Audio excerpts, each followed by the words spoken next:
What's up guys, it's River and today we're looking at the Canon T7. So this camera is known as the best-selling DSLR on the market, but also the best budget camera. We're gonna find out if it's actually worth the hype or if it's just marketing. Also, I did an in-depth comparison of this camera with other cameras that are actually more expensive than this camera to see how it really stacks up. Let's dive right in.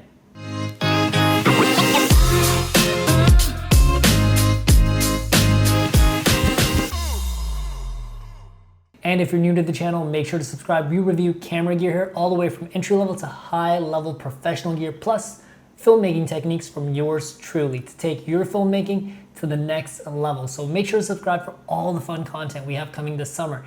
And to those of you that leave super nice comments, thank you. They genuinely make my day, and I love the little community we have going in the comments. Let's get into the video. So obviously, one of the reasons this camera is so popular is because it's extremely affordable.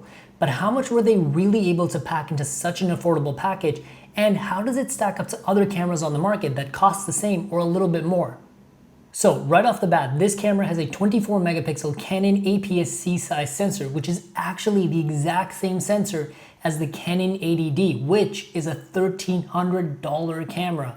So I'm happy to report that in a studio setting, you will get the exact same image in this camera as that $1,300 camera, but this camera has a slightly lower end image processor, which I don't think you'll notice unless you're doing professional level work or doing extreme low light work. However, there's more to the story than just the sensor. So as for photos, this camera does 3 frames per second in continuous autofocus, and the autofocus in this camera is super solid. So whether you're doing portraits, landscapes, kids, family vacation, whatever have you, you're going to get super solid photos out of this camera unless you're doing something with high action like sports or dance. This camera isn't quite fast enough and you will end up missing your shots. But if you're a casual shooter or a hobbyist, you will be very happy. If you do need to shoot a lot of action, I totally have you covered. I have a solution for you at the end of this video. And one of the reasons you'll get amazing images out of this camera is not just the sensor, but it's also the amazing Canon color science. The colors look good right out of the box, almost like they've already been edited. And because of that color science, people look amazing because skin tones on this camera just look good. Everybody looks attractive on a Canon camera. So we know this camera takes gorgeous photos, but is the video any good? And I'm happy to report this camera does full HD 1080p at 24 and 30 frames per second. Plus it retains all of the Canon color science from the photos. So the actual image when it comes to video is still gorgeous. The skin tones look good and the environments are beautiful. This camera also has slow motion. It does 60 frames per second at 720p. However, 720p is a bit low res for me, but for social media and personal videos, that should be just fine. However, if you want a little bit more horsepower, at the end of this video, I will be discussing cameras that are similar priced to this that have things like 1080p at 60 frames per second for slow motion. Also, something to note, this camera doesn't have any stabilization built into the body or the lens. So you'll get a very good image, but when it comes to video, you might see a little bit of jitteriness. You just have to make sure to keep the video very stable or get a stabilized lens, which Canon makes very good stabilized lenses. But there's a huge glaring issue with the video in this camera. The autofocus is trash. I love the autofocus in this camera for photos, but for video, it just tends to go in and out a lot. It does a lot of hunting. If you're doing any kind of professional work with it, the autofocus in this camera is not good enough. But if you're just shooting yourself, going on vacation, it's all for personal videos, you probably won't even notice it. And the video autofocus in this camera does not make this a bad camera at all. That's one of the factors that makes this camera so incredibly affordable.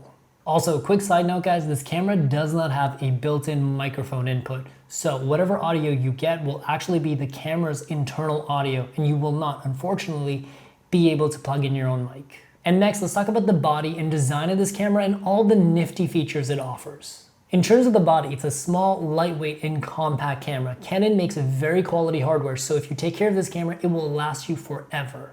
The ergonomics on this camera are great. The button layout is perfect. It's very easy to use and it's very easy to learn if you're new to cameras.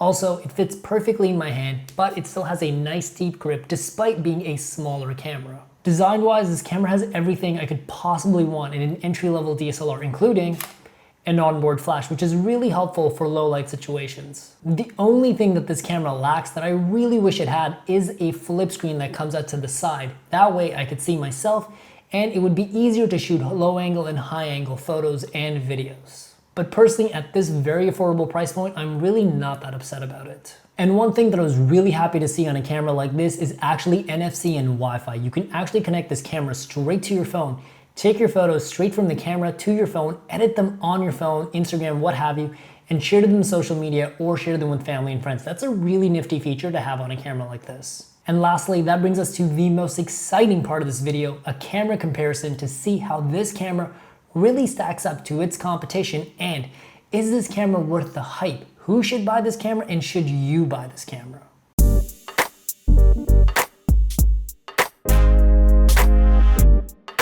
So I actually ended up comparing this to my Sony a6500 and my Canon G7X. The Sony a6500 is almost $1,000.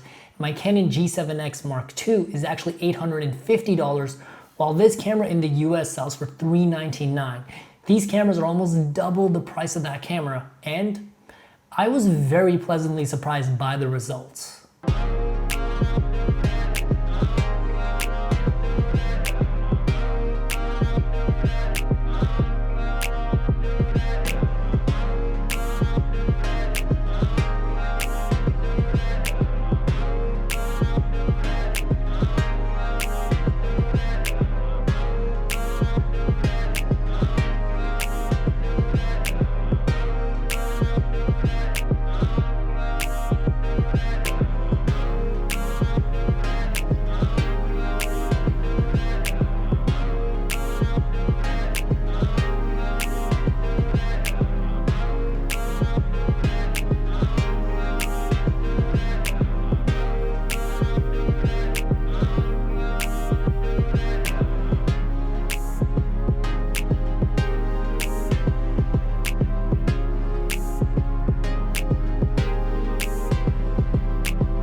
So, the Canon T7 may not have fancy features like dual pixel autofocus or 1080p at 60 frames per second, but what it does have, it does super well. I thought the image quality of this camera really stacks up, and I almost cannot tell that this is a much cheaper camera than the a6500 and the G7X Mark II. It's pretty obvious to me which camera is which, but I actually thought the a6500 did not look quite as good as the Canon T7.